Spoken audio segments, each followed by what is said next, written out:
여러분들 약속드린 대로 지방직 9급 같은 날 실시했던 서울시 9급 문제는 저기 써 있는 대로 7월 5일까지 제가 블로그에 해설 만들어 올리도록 할게요. 강의 촬영은 하지 않겠습니다. 오늘부로 내일부로 종강이기 때문에 강의 촬영은 하지 않고요. 해설만 좀 올려놓고 해설을 잠깐 올려놨다가 여러분들 군무원 시험이 끝나면 내리도록 할 거예요. 왜냐하면 다음번 그 공기왕 교재 원고로 들어가야 되기 때문에 어쨌든 강의 촬영은 하지 않고 해설을 올릴 테니까는 참고할 사람들은 참고하시면 좋은데 이미 유튜브에 다른 선생님들이 강의한 것들이 있는 걸로 알고 있어요. 그러니 그런 걸 참고로 해서 보셔도 되고 제 해설을 보셔도 되고 해설이 이번에 제 거 지방지 9급 문제 보면 어느 정도 좀 해설이 좀 자세하게 되어 있는데 그렇게 자세하지는 않을 수도 있어요. 아직 안 만들었습니다. 정답을 확인하는데 어려움이 없을 정도로만 여러분들에게 드릴 수 있어요. 왜냐하면 비문학 같은 경우도 여러분들 뭐 이번에 비문학 제가 웬만하면 오답 설명 다 했는데 솔직히 뭐 6번, 뭐 7번 이런 6번 문제 이런 것들 비문학은 오답 필요 없거든요. 나머지도 그냥 금방금방 확인이 가능한 거라 오답 필요 없는데 뭐 여러분들 지방직 9급은 예고가 되었던 거라 자세한 해설이 있지만 서울시 9급은 좀 그렇지 않을 수도 있다. 이렇게 되는 겁니다. 자, 빨리 보자고요. 여러분들 1번 펴놓고서 이야기하면은 총평 간단하게 이야기한다면 쉽다. 여기다 총평은 여기다 얘기합시다. 이 총평을 얘기하는 것은 우리 군무원 시험하고의 관련성을 두기 때문에 말하는 거예요. 쉽다. 여기서 말하는 쉽다라는 것은 정답과 오답의 경계 그리고 정답을 찾아가지고 만점을 내는 데까지의 과정이 쉽다는 거예요. 하지만은 무조건 마냥 쉽다라고 말할 수 없는 것들이 다 읽어야 돼요. 읽어야 될 것이 굉장히 많습니다. 이러한 두 개의 경향이 지금 꽤 오래되었어요. 우리 공무원 시험에서 이러한 경향이 꽤 오래되었어요. 그래서 문제 자체는 쉽고 정답을 내는 것은 쉽지만 읽을 거리가 많아지는 것으로서 굉장히 오래되었죠. 우리 공무원 시험의 출제 방향은 뭐다? 원활한 의사소통 능력의 측면에서 하나하나 다 읽은 다음에 이해를 하고 정답까지도 길게 나오기 때문에 다 이해하고 넘어가야 되는 것이 지금 현재 공무원 시험의 출제 방향이에요. 이번에 서울시는 약간 성격이 좀 다르지만 서울시도 대체로 이러한 성격이고 그 다음에 지난번에 국가직, 지방직 다 그렇죠. 성격이 좀 다른 녀석들이 국회직 그리고 우리 군무원 이런 것들이 성격이 다르지만 방향은 이렇다. 일각에서 얘기하는 사람들이 너무 쉬우니까 변별력이 없는 것 아니냐라고 얘기하는데 두 가지 측면에서 그 말은 말이 안 돼요. 첫 번째는 이 문제를 지문을 다 읽는 데까지의 시간 그리고 얘는 정답을 만점 받아야 돼요. 90점대 이상 만점을 받아야 되는 그런 시험이기 때문에 이 한 가지 측면에 있어서 말이 안 되고 두 번째는 전체 모든 수험생들을 다 따지면은 이거 반타작 하는 사람 있지? 숱하고 숱합니다. 정말 어처구니없는 사람들 많아요. 참고로 얘기하지만 이 시험을 시간을 주면서도 풀었음에도 불구하고 여기서 절반 정도 맞았다. 50점, 60점 맞았다. 빨리 그만둬. 이거는 그런 시험이 아닙니다. 물론 시간을 더 썼다. 라고 하는 것은 이해를 할 수가 있지만은 얘를 시간을 여유를 뒀음에도 불구하고 한 60점대 맞았다. 그럼 빨리 그만둬. 공무원 시험. 그것이 맞는 판단이다. 원활한 의사소통이 안 되니까. 그런 면에서 뭐 잘 빠진 시험입니다.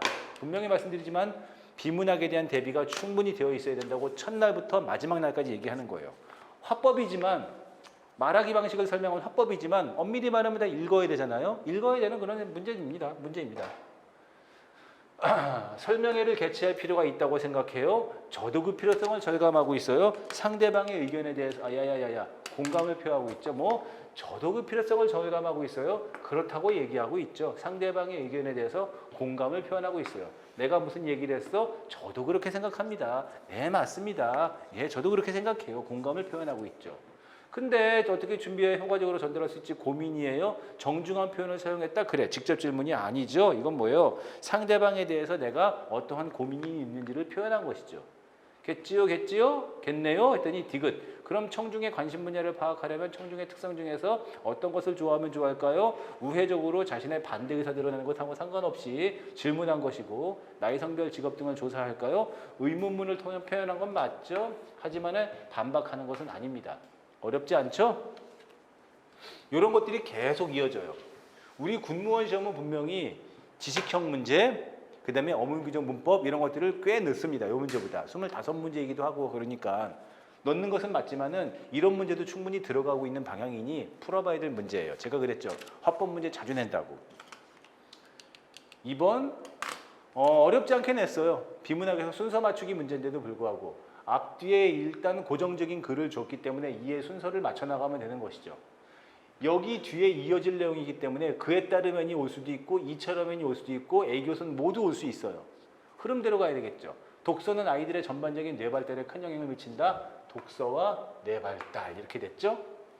자, 나부터 시작할까 다부터 시작할까. 설마 여기서 가부터 시작하는 사람은 없겠지. 선택지 먼저 보는 거라고 몇 번 얘기했으니까. 자, 나부터 볼까요? 순서가 그러니까는 어때? A 교수는 책을 읽을 때와 읽지 않을 때의 뇌 변화를 연구해서 세계적인 명성을 얻었다. 그렇다죠. 독서가 아이들의 뇌 발달. 근데 만약에 다부터 시작한다면 이처럼 책을 많이 읽으면 전두엽이 훈련되어서 전반적인 뇌 발달 안 되죠. 나 다음에 나와야 될, 나 이후에 나와야 될 글이지 다가 먼저 나올 수가 없어요. 그러니 나가 먼저 시작을 하고. 자, 책을 읽을 때 읽을지 않을 때 뇌의 연구 변화 나왔다. 변화 연구했다. 그 다음에 세계적인 명성을 얻었다. 그에 따르면 이렇게 나와야 되겠죠. 그래서 나 다음에 가 다음에 다가 나오는 것이 맞다. 더 설명하고 싶은데 더 설명해야 될 만한 그렇게 어려운 것이 아니기 때문에 넘어가요. 다시 말씀드리지만 얘는 문제 자체가 어렵지 않아요. 하지만 이 순서를 맞추려면 시간을 또 잡아먹는 것이죠. 그래서 1번하고 2번을 모두 정답을 만드는데 얼마나 시간이 걸렸는지, 그리고 오답에 대한 확신한 정답과 오답에 대한 확신한 그 근거가 있는지 이런 것들을 따져보는 게 좋은 시험입니다. 틀린 사람은 아무도 없겠죠. 적어도 6개월 이상의 문법 정도 공부를 했다면 보자마자 답인 것인데, 지원은 깨우다의 주체니까 주어 맞고요. 유서는 도자기를 만들었다. 만들다는 뭐야? 주어와 목적어를 요구하는 서술어다. 그렇죠. 두 자리 서술어. A가 주어가 뭐뭐를 만들다. 두 자리 서술어. 여기서 얼음이는 되다를 꾸미다는 보어인데 오답풀이 정확하게 합시다. 보어는 서술어를 꾸며주는 게 아니라 정확한 표현은 뭐예요? 되다와 아니다라는 말을 꾸며주는 말이 바로 보어다. 들렸죠? 그 다음에 어머나 독립어죠. 독립어. 독립어는 문장의 다른 성분과 직접적인 관련을 맺고 있지 않습니다. 됐죠? 정답은 3번이고. 쭉쭉쭉 풀어나가는 거예요. 쭉쭉쭉 풀어나가는 거죠. 어휘 문제인데, 분명하게 어휘 문제인데 이 문제를 이렇게 바꿨을 때, 다시 말해서 뭐야? 얼마나 말귀를 알아듣냐. 공무원 시험 문제의 핵심이어야 돼요. 어휘 문제를 물어보는 것도 좋고 모두 물어보는 것도 좋지만 방향은 뭐다? 원활하게 대화가 가능하냐? 원활하게 의사소통 가능하냐? 인 거지. 민원인과 올바른 의사소통 할 수 있느냐? 공무원이라는 조직관계에서 얼마나 의사소통이 잘 되고 있느냐를 물어보는 아주 좋은 문제예요. 그렇다고 해서 문제가 뭐 대단히 어렵거나 아니면 너무 쉬워가지고 그런 문제도 아니죠. 맹종하다, 무분별하게 따르다. 야야야야. 탈피하다, 벗어나다. 어휘의 재고하고 아이의 재고는 다르다고 수차례 설명했어요. 어휘의 재고는 끌어올리는 거, 드높이는 거. 그렇지? 그리고 아이의 재고는 뭐야? 다시 생각하는 거. 재고가 쌓이는 것하고는 또 다른 말이고, 부유하다는 떠다니는 거죠. 헤엄치다가 아니라 떠다니는 거예요. 떠다니다. 연못이를 헤엄치는 것하고 떠다니는 것하고는 다른 말이에요. 헤엄치는 것은 뭐야? 목적을 갖거나 아니면 힘들어서 노력하는 것이지만 떠다니는 건 둥둥둥둥 둥실둥실 그냥 떠 있는 것이기 때문에 얘는 떠다니다가 맞지 헤엄치다는 안 되죠. 정답은 4번.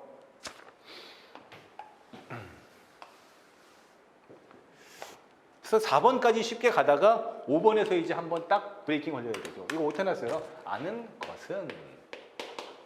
자, 이제 맞죠? 아는 것은. 요거 지우면 되겠다, 그냥. 지우면 되죠. 자, 가는 우리 많이 봤습니다. 청사는 내 뜻이요, 녹수는 님의 정이라. 황진이의 시조죠. 그리고 청사는 어때요? 많이 봤었죠? 퇴계 이황 선생의 도산 12곡 중에 일부 작품이죠. 청사는 내 뜻이요, 녹수는 님의 정이다. 그러니까 청사는 내 마음이고 녹수는 님의 마음이야. 무슨 뜻이야? 녹수, 이거는 주격조사 가죠. 녹수가 흘러간들 청산이야 변할수온가. 아, 녹수는 한번 흘러가서 다시 돌아오지 않고 변하지만 청산은 변하지 않는다는 것이죠. 다시 말하면 뭐야? 님은 날 두고 떠났어. 마음이 변했어. 하지만은 나는 님에 대해서 청산과 같이 변하지 않았어. 항아도 내 마음은 변하지 않았어. 녹수도 청산을 못 잊어서 울어내어 가난 거라고 해서 녹수, 물이 흐르는 물소리를 나를 못 잊어서 울면서 흐르는 것이다라고 이 사람이 창작해서 쓴 그런 황진이의 시조입니다. 님에 대한 그리움, 님에 대한 그리움, 님에 대한 변함없는 사랑, 마음 이런 것들을 다짐한 시조가 바로 청산은 내 뜻이요. 특별한 제목은 없죠. 그리고 나는 뭐예요? 태계 이황 선생의 도단 12곡 중에서 후 6곡 중에 하나입니다. 청산은 어찌하여 망고에 푸르르고 변치 않죠? 유수 흐르는 물은 어찌하여 주야 밤낮으로 그치지 않는가? 얘도 변함이 없어요. 그치지 않고 계속 흐르죠. 우리도 그치지 말고 망고상청 항상 푸르름을 지키자. 변함이 없이 뭐 하자? 공부에 열중하자. 학문에 대한 태도를 변치 말자. 이런 뜻이 바로 나. 1번 청산과 녹수의 대조 맞죠? 가에서 청산과 녹수는 대조이지만 나에서 청산과 유수는 같은 뜻이에요. 변치 않음으로써. 나에는 시각적 심상이 있습니다. 청산, 유수 이런 데 시각적 심상이 있지만 청각적 심상을 활용하지 않았어요. 청각적 심상을 굳이 활용했다면 가에서 청산을 못 잊어 운다라고 했으니 여기에 청각적 심상이 있지만은 나에는 청각적 심상이 없습니다. 가와 나 모두 대꾸를 활용했다. 맞죠? 여러분들 제가 설명해놨어요. 청산은 내 뜻이요 녹수는 님의 정 대꾸고 청산은 어때야 망고에 흐르며 끊고 유수는 어때야 주에 그때 아니냐는 거 대꾸죠. 대꾸. 그 다음에 서리적 표현 가난고 변할손가 가와 나 모두 편합니다. 편의적 표현, 서리적 표현 가에서 변할손가 나에서는 그때 아니 난고 이런 것들 서리적 표현을 활용해서 화자의 정서를 드러냈다. 맞는 표현이죠.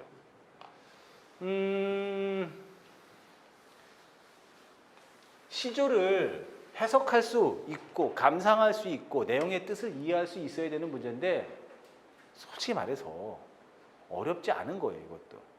물론 근데 여러분들한테 또 뭐야? 시조를 하나도 아니고 2개 줬죠. 똑같은 거예요. 얼마나 원활하게 잘 내용을 이어나가고 있는가, 잘 이해해 나가고 있는가의 뜻이지. 비문학이죠. 우리 비문학 이렇게 한 2개 문단, 3개 문단 짧은 글. 2개 문단, 3개 문단 짧은 글.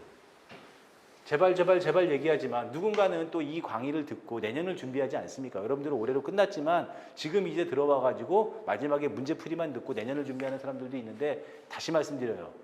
이거 지금 문단 3개니까 단락이 3개니까 지문이 기네. 수능 풀어야 되겠네. 제발 하지 마. 수능은 이거하고 방향이 달라요. 추구하는 목적지하고 방향이 다르니까 그냥 얘는 얘대로 보는 거예요. 자세한 이야기는 우리 하이클래스 군문학원 제가 거기 비문학 무료 강의 10강에 넣어놨죠. 거기 보시면 돼요. 교환 가치는 거래를 통해 발생하는 가치, 사용 가치는 상품을 사용할 때 낚이는 가치. 교환 가치와 사용 가치의 정의를 내렸고 개념 정의 내렸죠. 상품에는 사용 가치와 교환 가치가 섞여 있는데 교환 가치가 아무리 높아도 나에게 사용 가치가 없다면 해당 상품을 구매하지 않을 것이다. 교환 가치와 사용 가치를 정의 내렸고 그 다음에 교환 가치와 사용 가치가 상황에 따라서 어떻게 적용되어야 되는지 어떻게 발휘되어야 하는지에 대한 설명도 했죠. 중심 내용은 여기서는 뭐야? 이렇게 쭉 넘어가면 됩니다. 하지만 같은 상식이 통하지 않는 경우를 종종 볼 수 있다. 이러한 상식이 통하지 않는 사례는 내용을 읽었을 것이라고 생각하고 그 다음에 여러분들에게 필요한 것은 뭐야? 댓글로 인해 사용 가치가 있을 것으로 잘못 판단한 사례. 상식이 통하지 않는 사례. 댓글로 인해 사용 가치가 있을 것으로 잘못 판단한 사례. 이 사례로 볼 때 건강한 소비를 위해서 구매하는 상품에 어떻게 가? 구매하려는 상품의 사용 가치가 어떤 과정을 거쳐서 결정된 것인지를 곰곰이 생각해 보아야 한다. 중심 내용은 여기 있죠. 구매하려는 상품의 사용 가치가 어떤 과정을 거쳐서 결정된 것인지. 다시 말해서 4번 상품을 구매할 때는 사용 가치가 나의 필요에 의한 결정된 것인지 그렇지 않은 것인지를 신중하게 보고 결정해야 된다. 정답은 4번. 필요한 걸 사라. 남들 산다고 따라 사지 말고 인스타 보고 그 다음에 어디 유튜브 보고 이러면서 남들이 좋다고 해서 따라 사지 마라. 나에게 필요한 걸 사라 하면은 여기에 대해서 추가적인 적용 사례로 볼 수도 있겠죠. 저는 인스타그램을 전혀 안 하는데 진짜 이렇게 막 좋은 거 상품들을 올려요. 전 전혀 안 해서 모르겠어요. 뭔지는 알겠는데 뭐 계정도 없거든요. 그런 거 보고서 따라 할 필요가 전혀 없다. 필요한 걸 사라. 7번도 공무원 시험 준비를 안 한 사람이라면 뭐 어려울 수 있겠지만 지향하다, 지향하다. 우리 공무원 시험에 수차례 어떠한 직렬을 가리지 않고 많이 나온 그런 것이죠. 조선 후기 서학으로 불린 천주학은 학이라는 말에서도 짐작할 수 있듯이 학이었어요. 종교적인 관점보다는 학이었죠. 학문적인 관점에서보다 종교적인 관점에서로 수정한다? 잘못됐죠. 당시의 유학자 중 서학 수용에 적극적인 이들까지도 서학을 무조건 따르자고 주장하지는 않았는데 주장하지는 않았는데 3번도 마찬가지인데 얘는 얘대로 갑시다.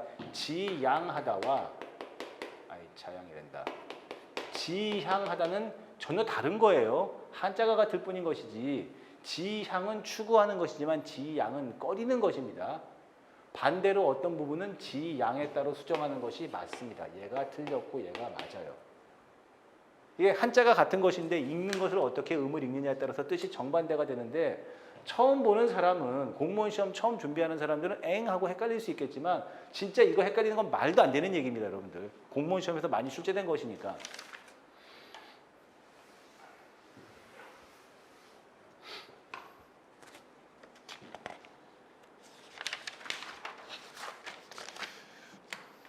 팔 번 문제인식 합시다. 이거 박스가 안 들어갔구나. 중요한 이유는 여기죠. 여기 요 사이에. 다음 글의 맥락을 고려할 때 빈칸에 들어갈 것은 이유는 뭐뭐뭐 때문이다. 요 사이에 들어가야 됩니다. 능숙한 필자와 미숙한 필자는 글쓰기 과정 중 계획하기에서 뚜렷한 차이를 보인다. 비문학으로 보시면 돼요. 하지만 요즘에 또 공무원 시험이나 우리 그 시험도 그렇듯이 이렇게 글쓰기 과정이나 상대방과의 대화를 하는 작문, 화법의 내용을 비문학으로 주고 그거를 이해한 다음에 푸는 문제들이 또 출제되기도 하죠. 능숙한 필자, 미숙한 필자, 계획하기 단계에서 뚜렷한 차이를 보입니다. 이거 얘기하고 싶은 게 있다 진짜. 전자는 이 과정에서 오랜 시간 동안 공을 들이는 반면 후자는 그렇지 않다. 글쓰기 계획에서 글쓰기 목적 수립, 주제 선정, 예상 독자 분석 등을 포함하는데 이 중 예상 독자 분석이 중요한 이유는 뭐다? 3번 필자의 메시지를 독자에게 효과적으로 전달하도록. 어딨다? 예상 독자 분석. 독자의 수준. 그치? 독자가 글을 이해하도록. 독자에게 전달하도록. 계속해서 독자 얘기하고 있죠. 그러니 독자에게 얼마나 효과적으로 전달할 수 있느냐의 내용인 3번이 빈칸에 들어가야 되는 것이죠. 내일 아마 언급 좀 하고 종강할 텐데 나중에 여러분들 무료 특강으로 올라오는 면접과 그 다음에 자기소개서 작성법 특강 꼭 알아두세요. 특히나 여러분들 계획하기 단계가 자기소개서 작성에서 핵심이에요. 나머지 글쓰기는 AI로 그냥 쓰면 되거든요. 근데 글쓰기 중에서 여러분들이 나만의 글, 여러분들의 개성적인 글, 아름다운 글이 되기 위해서는 계획하기 단계에서 뭐 한다? 주제 선정. 주제는 4가지 줬죠. 자기소개서 작성하기. 그 다음에 예상 독자. 누구에게? 그 감독관이 읽기 편하도록. 여러분들은 뭐 해야 돼? 개성적인 자기만의 그 경험들을 녹아내야 돼요. 그래서 계획하기가 매우 중요해요. 내일 설명해 드리도록 할게요. 9번 다음 시를 이해한 내용으로 적절하지 않은 것은 기형도의 빈집입니다. 중요 표시하시고요. 아주 요즘 문제예요. 뭐 누구의 무슨 시 외웠냐 안 외웠냐 너 아니 모르니 기형도 아냐 모르냐 아무 상관없고요. 여기 있는 이 시를 이해할 수 있는가 없는가의 수준이고 요 정도 수준의 문제라면은 고등학교 1학년 정도의 그런 중간고사 기말고사 내신 문제예요. 그런 것들은. 자 아무것도 몰라요. 나는 제목은 줬으니 봐야죠. 제목은 빈집이에요. 빈집. 사람 안 사나? 사랑 잃고 나는 쓴다. 나는 글 쓰는 사람이죠. 시적 화자 겉으로 늘어났고 글 쓰는 사람이에요. 근데 이 사람이 글을 쓰는 이유? 목적? 정확히는 알 수가 없지만 어쨌든 이 사람은 사랑을 잃었어요. 이별했어요. 자, 사랑을 이별하고 나는 글을 씁니다. 어떤 글을 써야 될까? 잘 있거라 밤들아 겨울 안개들아 촛불들아 종이들아 눈물들아 잘 있거라. 사랑을 잃었는데 사랑을 제외한 나머지 것들과 이별하고 있죠. 이 사람은 어떻게 할 거야? 혹시 이 사람 사랑을 잃고 극단적 선택? 장님처럼 나 이제 더듬으며 문을 잠갔어. 문을 잠그네. 뭐야? 단절이죠. 단절. 가엾은 내 사랑 빈집에 갇혔네. 그러니까 여기서 빈집은 뭐야? 세상 모든 것과 이별하고 모든 것과 단절한 나의 상태죠. 이유는 뭐 때문에? 이별했기 때문에. 그러니 정답은 4번에 글 쓰는 행위를 통해 맞아요. 잃어버린 사랑에 회복하고 아무 상관이 없고 글 쓰는 행위를 통해 뭐야? 세상과 단절하고 그 다음에 나머지 것들과의 이별을 알리는 것이죠. 기본적인 이해. 대상들을 호명했어요. 잘 있거라 밤들아 안개들아 종이들아. 안타까운 심정 맞죠? 빈집은 이게 주제예요. 상실감으로 공허해진 나 자신이죠. 상실감으로 공허해지다 보니까 뭐야? 모든 것과 다 이별하고 세상과 완전히 단절하게 된 거고. 영탄적 어조, 영탄적 어조, 영탄적 어조. 뭐뭐내, 쓰내, 잠그내, 갇혔내. 이별에 따른 정서, 슬픔과 외로움과 고독 이런 것들에 대한 정서를 부각한다라고 볼 수가 있죠. 기본적인 시에 대한 이해입니다. 어렵지 않게 풀 수 있어야 돼요. 뭐 더 설명을 하고 싶거든요. 더 설명을 할 수 있는데 문제를 풀어야 되는 수험생 입장에서는 이 정도 선에서 끝나야 돼요.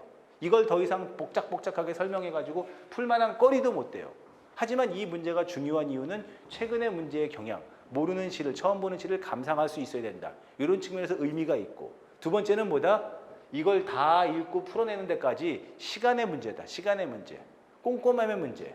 오답을 내지 않아야 된다는 거. 헷갈리지 않아야 된다는 거. 얼마나 여러분들은 글을 읽고 상대방의 말을 잘 이해할 수 있는가가 지금 공무원 시험에 관건이 되는 것이다.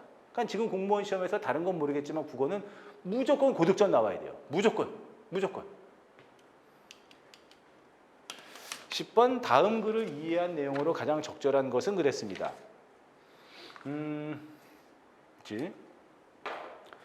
여러분들은 제가 프린트 드린 거에 제목이 있으니까 제목이 유능길 9켤레 구두로 남은 산행이죠. 그냥 읽을게요.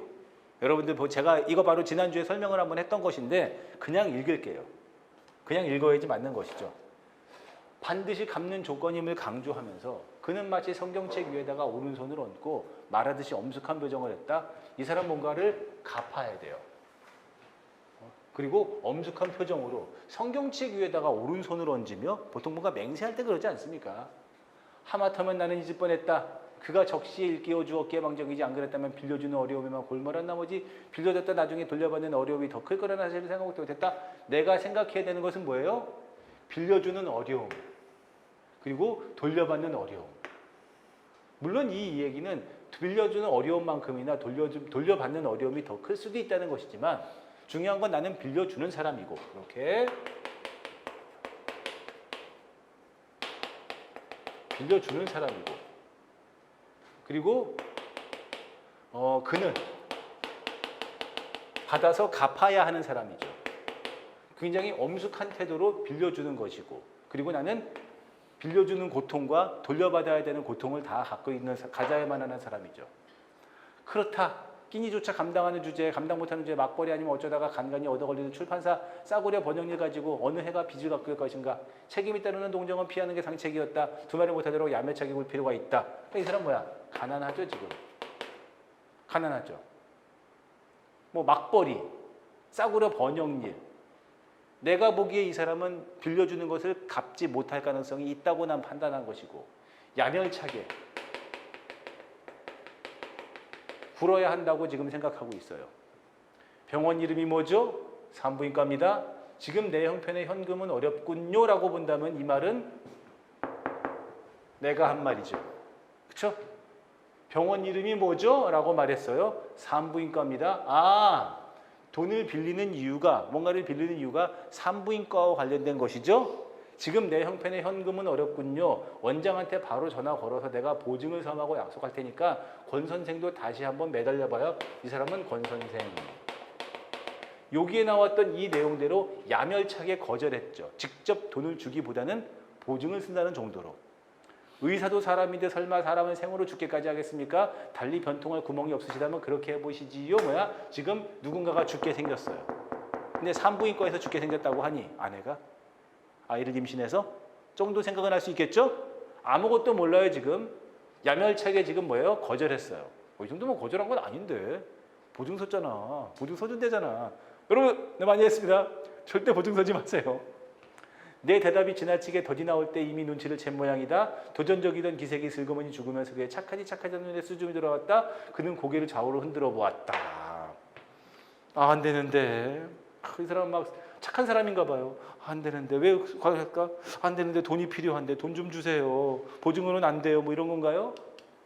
원장이 어리석은 사람이길 바라고 거기다 희망을 걸기엔 너무 늦었습니다. 그 사람은 나한테 수술 비용을 받아내기가 수월치 않다는 것을 입원시키고 그 순간에 알아차렸지. 내가 돈이 없어서 병원비를 못 댈 것이라는 걸 병원 원장이 알고 있다고 이 사람은 짐작하고 있는 것이죠. 자, 해가라는 말은 뜻이 있고, 하지만 내용은 뭐예요? 서술자가 등장인물이 되어 다른 등장인물의 행동을 진술하고 있다. 서술자는 나, 그리고 다른 등장인물은 그 권선생. 등장인물의 행동 뭐야? 돈 빌려달라는 거, 그 다음에 야멸차게 행동했던 그런 이유들, 이런 것들, 이 말에 대한 설명들이 진술하고 있죠. 다른 말로 바꾸면은, 자, 온라인 수험생들 대답해 보세요. 시점 1인칭, 이 사람이 주인공이니까 관찰자 시점이죠. 그렇죠? 1인칭 관찰자 시점이죠. 주인공은 그입니다. 그. 이렇게 보셔야지 맞지? 자, 정답은 그래서 2번이고 나머지는 여러분들이 해설지 보시면 됩니다. 여기서 한번 이제 여러분들 한번 딱 멈추고 생각해 보면은 이 시험 문제를 만약에 실전에서 여러분들이 만났다. 나 6월 10일 지방직 시험 보러 아침에 또 중학교, 초등학교 가서 시험 봤다. 10번까지 풀었을 때 시간 체크 한번 하는 거예요. 그리고 지금까지 풀었는데 별다른 어려움이 있는 문제가 절대 아니었거든요. 여기서 10번 문제까지 풀었을 때 시간 체크 한번 하고 11번 문제로 자신감 있게 넘어가야 되는 거예요. 여기서 지금 몸풀 문제가 만약에 두세 개 있다. 헷갈렸던 문제가 두세 개가 있다. 꽝! 하는 게 요즘에 국가직, 지방직 시험 문제이죠. 서울시는 약간 좀 달라요. 서울시 시험 문제는 약간 달라요. 약간 우리 공무원 또 군무원 쪽처럼 문법 문제라든지 지식형 문제가 한두 개 더 있긴 있거든요. 제가 7월 5일까지 해설지 올려드리도록 할게요. 근데 지금 최근에 국가직 지방직 시험은 다 이런 식이에요. 이런 식이에요. 그러니까 이런 것들이 군무원 시험하고 그다음에 국가직 지방직 시험하고 좀 걔가 좀 약간 좀 차이가 있는 것이죠. 이어갈게요. 자, 11번 또다시 화법 문제입니다. 다음 대화를 분석한 내용으로 적절하지 않은 것은 1번 문제하고 똑같은 거예요. 대화의 그 상황을 올바르게 이해하고 있느냐 없느냐 문제죠. 최근 국민건강 문제와 관련해서 설탕세 부과 논란인데 나는 설탕세를 부과해야 된다고 생각해. 당 함유 제품의 소비가 감소하게 되면 비만, 당뇨병 등의 질병이 예상되니까 건강 증진에 도움이 돼. 은지는 첫 번째 발언에서 화제 제시하고 있죠. 국민의 건강 문제, 설탕세. 그치? 그랬더니 운영이가 설탕세를 부과하면 당 소비가 감소한다고 믿을 만한 근거가 있니? 반대가 아니죠. 그 근거를 질문을 통해서 물어보고 있죠. 말도 안 되는 문제죠. 보자마자 2번이 답이죠. 그래서 2번 답 확신하고 나서 그냥 넘어가도 되는데 예를 들어서 제가 10번에서 한번 끊는다 그랬죠. 10번에서 딱 끊은 다음에 시간적인 여유를 따져보는 것이죠. 생각 한번 해보는 거죠. 뭐 지금 보면 국어 말고도 다른 과목이 더 있잖아요. 얘는 영어도 있고 그 다음에 뭐 해서 한국사도 있잖아요. 그래서 다른 과목 시험 문제하고 비교 검토 이렇게 저렇게 하면서 어떻게 된 거야? 같은 시간만 냈을 때 시간의 여유가 있다면은 가보자. 세계보건기구 보고를 보면 당이 포함된 음료에 설탕세를 부과하면 이에 비례해 소비가 감소한다고 나와 있어. 근거를 제시하고 있다. 맞죠? 그건 나도 알아. 근데 설탕세가 부과 질병을 예방한다는 것은 타당하지가 않아. 왜? 연구 결과를 보라고. 주장의 근거를 부정하고 있죠. 이렇게 나머지를 보고 나서 12번으로 넘어갈 수도 있고 시간이 없다면 2번의 확신으로 그냥 끝내고 넘어가도 되는 것이고 지금 내가 지방직 시험을 풀고 있기 때문에 지방직 시험 문제에 맞게 시험의 방향을 얘기하고 있지만 여러분들이 군무원 시험으로 지금 이제 며칠 남았어. 이제 뭐 20일 정도 남았니? 그 상황에서 나는 시험장 가서 어떻게 풀 것인가를 시뮬레이션 해볼 필요가 분명히 있어요. 올해 최고의 수익을 창출해서 전성기를 구가하고 있다. 맞죠? 얘는 한자가 틀렸습니다. 한자가 틀렸어요. 한자가 틀렸어요. 매수가 있고 여기서는 뭐 있어? 사다. 여기서는 뭐 있어? 얘가 삶의 자는 맞아요. 써보시면 더 좋고 그 다음에 얘 이 숫자는 뭐예요? 받다. 받을 수죠. 삶의 받을 수. 삶의 받을 수. 얘가 받을 숫자, 받을 숫자. 여기서 삶의 받을 수, 매수는 여기서 말하는 매수는 뭐야? 사서 받는 거죠. 이 매수는 사서, 정확히 뜻은 넘겨받다 이런 뜻이지만 그냥 편하게 살게요. 사서 물건을 받는 거예요. 매수, 사서 물건을 받을 때 매수. 하지만 여기서 그는 오래 살아온 자기 명의의 집을 매수하려고 했는데 여기서는 뭡니까? 물건을 사고 팔아야 되겠죠. 그래서 삶의 자는 그대로 똑같이 쓰는 것이지만은 이 틀자가 틀렸어요. 이제 뭐냐? 물건을 팔 숫자가 들어가야 되겠죠. 얘가 팔 숫자. 얘는 받을 숫자, 얘가 팔 숫자. 그러니까는 매수로 가야 맞습니다. 틀린 글자죠. 이게 틀렸어요. 그들 사이에 알력이 심해서 제가 부족하는 앞으로도 많은 편달을 부탁드립니다라고 해가지고 나머지는 맞는 것이고 해설지에 제가 각각의 그 단어 뜻도 한자 뜻도 다 넣어놨으니까 같이 보시면 됩니다.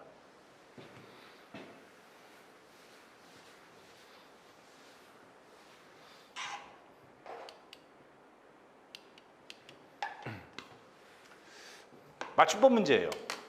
맞춤법 문제 그리고 단어의 쓰임이라고 해서 맞춤법 문제인데 우리 군무원 시험에서도 여러 차례 구별해서 써야 할 말로 해서도 많이 썼고 정말 많이 나온 문제죠.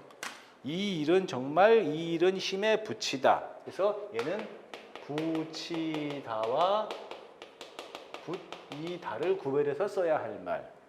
그 다음에 얘는 알음과 알음을 구별해서 써야 할 말. 그 다음에 얘는 뭐야? 닫히다와 닫히다를 구별해서 써야 할 말이죠. 해설지에다가 제가 다 넣어놨어요. 여기서 말하는 붙이다는 좀 모자라다, 미치지 못하다. 그래서 뭐야? 힘에 붙이다 이럴 때 쓰는 것이고, 그 다음에 붙이는 것은 우표 붙이는 것이고, 뭐 벽에 붙이는 것이고, 또 뭐도 있어? 흥정도 붙이고. 알음이라는 말은 뭐예요? 서로 알다에서 온 말이지만 알음은 팔, 한알음 이렇게 알음. 그리고 문을 닫게 하다, 닫히다. 제자리고 막히게 하다, 닫히다. 하지만은 얘는 치자가 강조죠. 그래서 꽝 세게 닫는 거, 닫히다.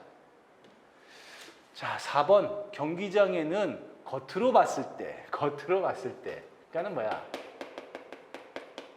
겉잡다, 겉잡아서.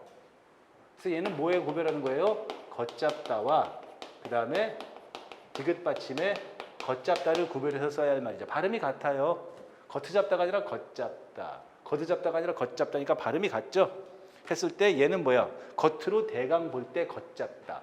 경기장에는 겉으로 대강 봤을 때 겉잡아서 티귿 받침에 겉잡아서 1000명이 넘게 온 듯하다 라고 하는 것이지. 근데 여기서 겉잡다는 여러분들 쓰는 거 아시죠? 걷잡을 수 없이 흐르는 눈물. 걷잡을 수 없이 감동이 생길 때, 그럴 때 겉으로 잡는 게 아니잖아요. 그럴 때는 디귿 받침에 겉잡다. 각각을 구별해서 써야 할 말로 정말 많이 나왔던 것이죠. 저도 여러분들이랑 뭐 OX 테스트, 뭐 쪽지 시험, 뭐 주간 테스트를 얼마나 많이 했습니까? 공무원 시험 공부를 한 6개월 정도 했다면은 금방 풀 수 있는 것이고, 안 했다 하는 사람들은 들리죠. 한자는 한자대로 어려운 것이고, 보건복지부 장관, 그 다음에 피해 보상, 그 다음에 운영비 관련된 조심하세요. 어이해제가 아니라 결아이해제 이렇게 되는 거죠. 나머지 구별해서 써야 할 말에 대해서 제가 해설지 프린트에다가 다 넣어놨으니 같이 읽어보시면 좋아요. 이런 건 어렵죠. 언제나 뭐 이렇게 한자 표기가 올바른 것을 찾아봐라. 이런 건 문제는 언제나 상중하 그러면 상을 붙여놓습니다. 한자 문제는 어렵죠. 근데 이게 차이인 거지. 일단 공무원 시험 준비하는 사람, 국가직 지방직 시험 중에서 행정직 시험 준비하는 사람 중에서는 그 누구도 한자를 그만두는 사람은 없어요. 한자 포기하면 꽝이에요, 꽝. 왜냐면은 나머지 문제가 이렇게 쉬운데 14번하고 앞에서 하나 더 있었지. 그 12번과 같이 한자 문제가 2개나 들어가거든요. 보통 이래요. 하나 내지는 않고 한자와 관련된 문제를 2개를 내는데 이 2개를 한자를 아예 안 한다. 그리고 최근에 한자 성어 문제도 도금을 한자로 도금 주지 않고 한자를 그대로 주는 방식인데 타 공무원 시험에서는 한자 공부를 안 한 사람은 없어요. 근데 아직까지도 우리 군무원 시험 준비하는 사람들은 안 하죠. 안 해도 붙는 것은 나는 뭐라고 할 게 없어. 하는 게 좋아요. 하는 게 좋다고 몇 차례 얘기했으니까. 자, 15번. 다음 글에서 추론한 내용인데 이 정도 추론이면 뭐 대단한 추론도 아니에요. 우리는 개별적으로 고립된 채 살아가는 존재일 수 없다. 그러니까 뭐야? 고립돼서 살아갈 수가 없다는 거죠. 누군가와 더불어 살아간다는 얘기입니다. 사회 속에서 여럿이 모두 복수의 상태로 살아갈 수밖에 없는 존재이다. 복수의 상태로 살아가는 우리 종적인 차원에서 보면은 보편적이고 동등하다. 그러나 우리는 각각 유일무이성을 지닌 단수이기도가 내용이 전환되죠. 유일무이성이자 단수, 개별적인 특성이 있다는 거. 그러니까 더불어 살지만 개인의 취향도 있다는 것. 즉 모든 인간은 개인으로서의 고유한 인격체라는 특수성을 지닌다. 사회 속에서 우리는 보편적 복수성과 특수한 단수성을 겸비한 채 살아간다. 이게 주제죠. 인간이라는 것은 보편적인 복수성과 개인의 단수성을 겸비한 채 살아갈 수밖에 없다. 바로 이러한 이유로 우리는 다원적이다. 사회에서는 어떠한 핵이라도 시도되어서는 안 되고 우리가 이 같은 사회에서 살아가기 위해서는 타인을 포용하고 핵이라 X, 공존의 태도가 필요하다. 공동체 정화 등을 목적으로 개별적 유의무이성을 제거하는 것은 우리가 살아가는 사회의 다원성을 파괴한다라고 했으니 추론해 봅시다. 우리는 고립된 상태에서 단수로 살아나가는 존재만은 아니에요. 고립된 상태에서 일단은 보편적이고 복수성을 가진 존재이죠. 우리는 다원성을 지닌 존재로서 포용적으로 공존해야 된다. 그렇죠. 개인의 유일무이성을 보존하려는 제도는 개인의 보편적 복수성을 침해한다. 틀렸죠. 제가 뭐라 그랬어요? 개별적 유일무이성을 제거하는 것은 우리가 살아가는 사회의 다원성을 파괴하는 일이라고 했으니 뭐 이렇게 유일무이성을 보존하는 게 개인의 보편적 복수성을 침해한다고 말할 수는 없는 것이죠. 4번에 개인의 특수한 단수성을 제거하려는 시도. 그러면 안 된다 그랬어. 어떤 핵이라도 시도되어서는 안 된다 그랬어요. 사회의 다원성을 파괴하는 결과로 이어질 수가 있습니다. 추론 문제는 분명히 맞는데 우리가 추론이라는 게 제시된 내용을 바탕으로 제시되지 않은 것을 끌어내는 게 바로 추론 아니겠습니까? 그렇게 봤을 때 뭐 대단한 추론은 아니에요. 이런 추론 문제 때문에 자꾸 이렇게 되니까 자꾸 수능 비판론자인데 수능을 싫어하는 건 아닙니다. 하지만은 수능 자체가 우리 공무원 시험을 준비하는데 별로 도움이 안 되는 게 수능은 추론 중심으로 문제가 구성되어 있죠. 근데 자꾸 추론하니까는 수능에서 추론 풀어야 된다고 얘기하는데 수능은 이런 식의 추론을 원하지 않아요. 이건 솔직히 수능으로 따진다면은 추론도 아니야. 말 바꾸기일 뿐인 것이죠. 수능은 어떤 추론? 보기에다가 이것과 관련된 사례를 주어요. 그 사례는 다양한 사례에 있어서 뭐가 나올지 모르고 있고 그리고 수능은 뭐 한다? 이 내용을 이해한 상태에서 보기의 사례를 얼마나 잘 이해했느냐로 또다시 선택지로 물어보는 거죠. 이거는 다른 추론이기 때문에 착하면 안 돼요. 다른 것입니다. 이거는 공무원 시험 문제 추론 파트로 공부하면 돼요. 즉 공기왕 비문학 추론 파트 읽으시면 되죠. 자, 읽읍시다. 선택지를 먼저 한번 보고 읽으면 더 좋겠지만 읽읍시다. 매우 치라 소리 맞춰 춘향전이에요. 매우 치라 소리에 맞춰 넓은 골에 벼락치도 후리쳐 딱 붙이니 춘향이가 정신이 아득하여 에고 이것은 웬일인가. 아이고 춘향이가 지금 뭐예요? 매 맞고 있죠. 매 맞고 있어요. 일자로 운을 달아 우는 말이 일자로 운을 달았대요. 지금 춘향이가 매 맞으면서도 일자로 운을 달았대요. 왜냐하면 이게 춘향전이 원래 판소리 문학이잖아. 일편단심 춘향이의 일정지점 먹은 마음 일부종사하였더니 일신난처 이 몸인들 일각인들 변하겠어라고 해서 일자를 붙여서 첫 번째 얘기했지. 중요한 건 뭐다? 춘향의 그런 이몽룡에 대한 절개는 변치 않는다.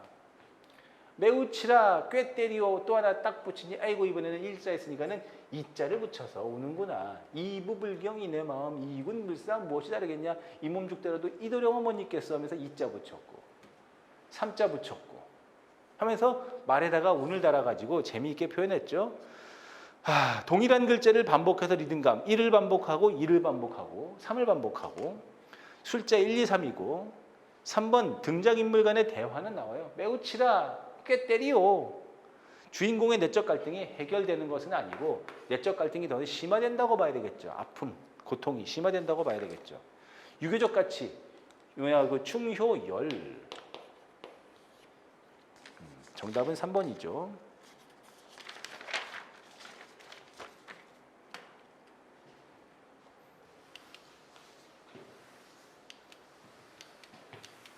어, 17번 문제는 여러분들 요거는 비문학으로서라기보다는 요 개념들이 우리 군무원 시험과 타직여 시험에 나온 말이 있기 때문에 여기서 동그라미 치는 말들은 좀 외워두고 갑시다.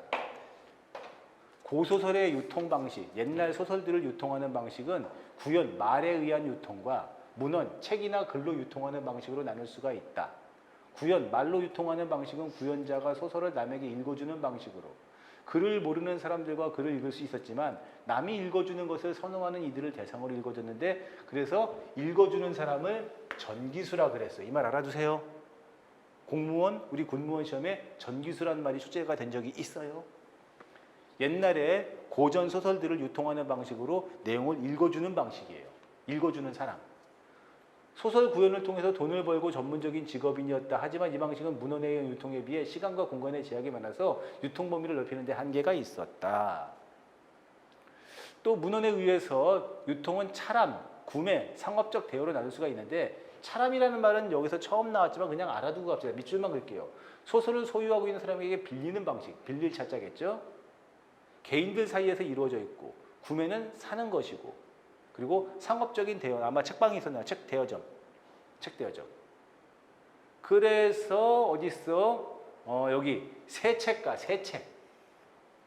새책가에 돈을 지불하고 빌리는 것. 새책, 책을 새놓다, 빌리는 것이죠. 빌려주고 빌려받는 것. 새책이라는 거예요. 두 말은 알아두세요. 성향하게 되었다. 적절하지 않은 것은 2번. 차람은 알고 지내던 사람에게 대가를 지불하고 책을 빌려보는 방식이다. 차람은 개인 사이에서 문헌을 유통하는 방식이죠. 문헌을 유통하는 방식이죠.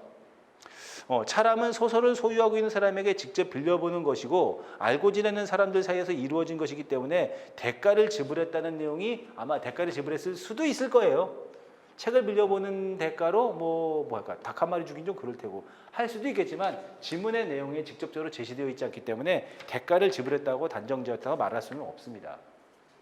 그리고 우리 비문학이 다른 걸로 이 전기수, 새책 이 말이 지문에 했던 내용들을 갖다가 좀 미어서 얘기해 주면은, 여러분들은 전기수는 제약이 있죠. 사람들을 불러 모으고 여기서만 전달할 수 있으니까 사람들이 전기수보다는 새책이나 문헌 유통을 좋아했을 거라고 생각하는데, 우리 군무원 시험이나 아니면은 타직여 시험에 나왔던 비문학 지문을 얘기하면은 이 전기수들이 당연히 글을 그냥 그대로 똑같이 읽지 않아요. 여기다가 굉장한 연기를 붙여가지고, 전기수가 만약에 이 이야기를 구현에 의해서 유통하는 방식을 사람들이 들으면은 슬픈 장면에서는 눈물을 흘리지 않는 자가 없었고, 그 다음에 재미있고 까르르 웃는 장면에서는 배꼽을 쥐고 쓰러지지 않는 자가 없었다라고 할 정도로 전기수가 구현하는 방식도 굉장히 유통 방식이 좋았다라는 것도 비문학으로 지문으로 출제된 적이 있었죠. 정답은 2번.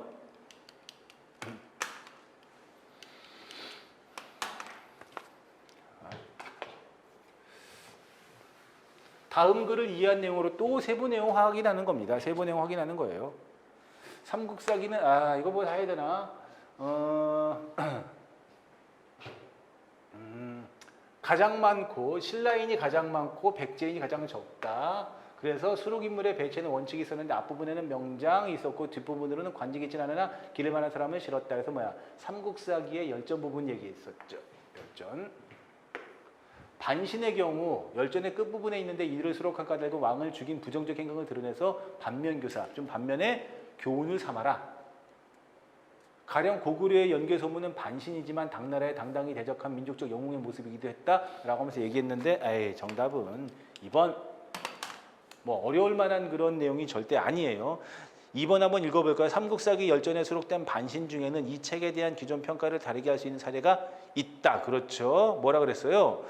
반신의 경우 왕을 죽인 그런 부정적 행동을 드러내는 사람으로서 반면교사로 삼는 것이지만 있어요? 고구려의 연개소문, 당나라의 당당히 대적한 민족적 영웅의 모습이었죠. 그러니까는 기존의 평가랑은 달리 다면적이고 중층적인 텍스트다.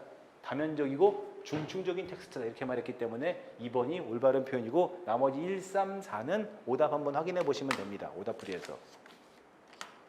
절대로 대충 하고 넘어가는 거 아닙니다, 여러분들. 또 추론이죠. 추론했다 그랬어요. 추론이란 말이 쓰기는 좋아요. 적절하지 않은 것은 뭐 이게 추론이냐 근데. 최초의 IQ 검사가 학습 능력 프랑스에서 의무교육 제도를 실시하면서 정규 학교에서 입학하기 어려운 지적 장애나 학습 부자를 가려내기 위해서 IQ 검사가 이루어져 있어요. 이 검사를 통해 비로소 인간의 지능을 구체적으로 수치와 객관적, 그러니까 뭐야? 좀 부족한 친구들, 학습 능력이 우수한 아이를 고르기 위해서 시행된 것이 아니라 정규 학교에 입학하기 어려운 지적 장애나 학습 부진화를 가려내고자 실시한 것이니까 틀렸죠. 추론은 맞아요. 이 말을 그대로 넣진 않았으니까 그냥 내용 확인하기라고 보시면 됩니다. 이후 오랫동안 IQ가 높으면 똑똑한 사람, 그렇지 않으면 머리가 좋지 않고 학습에도 부진한 사람을 판단했다.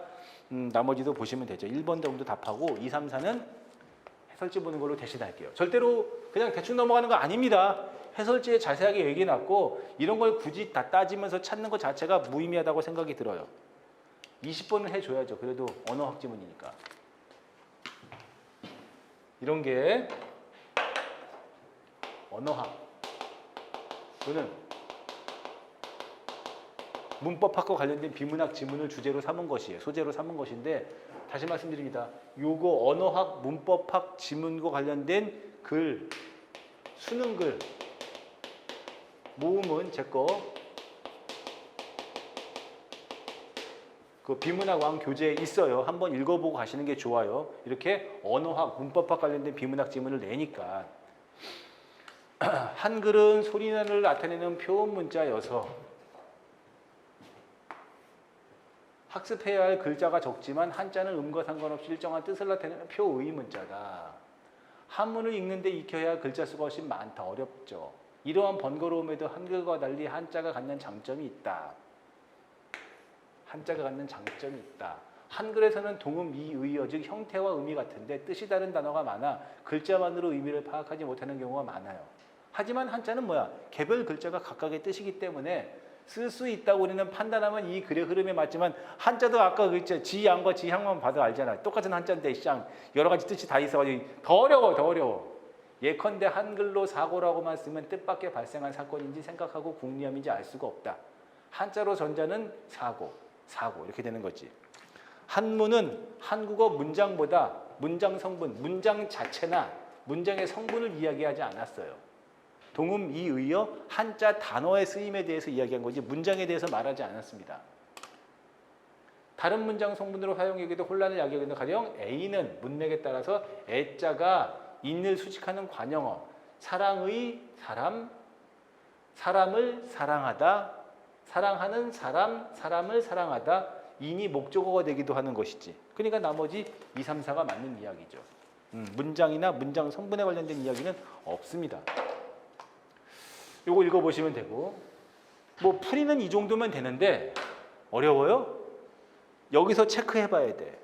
딱 20번까지 본 다음에 내가 시간을 얼마나 소비하고 있는가. 첫 번째, 시간의 문제. 두 번째, 정답에 대한, 요게 어떻게 보면 더 중요해. 확신의 문제. 지금 보면은 시험 문제가 어려운 게 하나도 없잖아요. 한자 빼고. 한자는 하냐 모르냐에 따지 이야기가 있으니까. 한자 문제 2개 빼고는 시간의 문제 그리고 정답에 대한 확신의 문제. 이쪽이 좀 더 중요해 보이죠? 지금 이 정도 20번 문제 시험 문제를 한번 해볼게요. 20번까지 다 푸는데 30분이 오버됐다 그러면 꽝. 30분 이내에는 무조건 들어와야 되는 문제예요. 이걸 갖다가 만약에 10분 이내에 풀었다는 것은 너무 심하고 걔는 제대로 읽은 걸까? 이 정도면은 30분 이내에 푸는 것이 정상이고 조금 더 빨리 풀면 좋습니다. 적어도 30분 정도를 풀었다면 정답의 확신이 다 있어야 되는 문제예요. 그래서 정답을 따진다면 무조건 90점 이상은 나와야 되는 90점 이상은 나와야 되는 시험 문제다. 얘네는 하나에 4점이니까 92점, 88점까지 용서. 실수가 있을 수도 있으니까. 그런데 한자 문제도 어렵지 않았어. 얘를 갖다가 60점 냈다. 그 이하다. 빨리 공무원 시험 그만두고 딴 거 해. 그러니까 이 시험 문제를 처음 풀어봤어. 공무원 시장에 들어와서 처음으로 풀어봤다면 이해가 되지만 적어도 5개월, 6개월 공부했는데 얘를 60점 언저리 맞았다. 이제 냉정한 말처럼 들리지 좀 미안하지만은 그만하고 딴 거 해. 그만하고 딴 거 해. 정도가 올바른 판단이 아닐까 싶습니다. 여러분들 애쓰셨고요. 내일은 종강입니다. 저기 아마 절대로 차별은 없는데요. 현장 강의생들에게 좀 하는 얘기들도 좀 있을 테고, 그다음에 뭐 있냐면은 온라인으로도 하는 얘기가 좀 있으니까는 내일은 꼭 좀 듣는 것이 좋습니다. 내일 뵙겠습니다. 예.